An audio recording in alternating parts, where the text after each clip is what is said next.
एक छोटी सी तितली। एक छोटी सी तितली थी जिसका नाम गलाबो था। गलाबो को अपने सारे दोस्त बहुत पसंद करते थे क्योंकि वो हमेशा खुश रहती थी और हर किसी के साथ अच्छे तरीके से पेश आती थी। एक दिन गलाबो को बड़ा ख्वाब आया। इसने सोचा कि वो सबसे खूबसूरत फूल को ढूंढ कर ले आएगी। गलाबो ने अपने सबसे अच्छे दोस्त चिंटू जुगनू को अपने ख्वाब के बारे में बताया।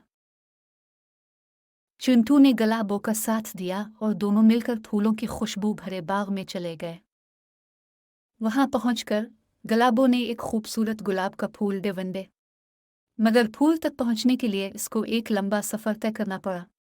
चिंटू ने हिम्मत दी और साथ में चलने का फैसला किया।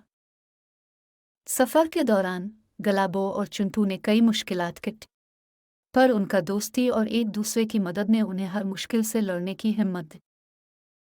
आखिरकार गलाबो ने अपने ख्वाब का फूल पाया।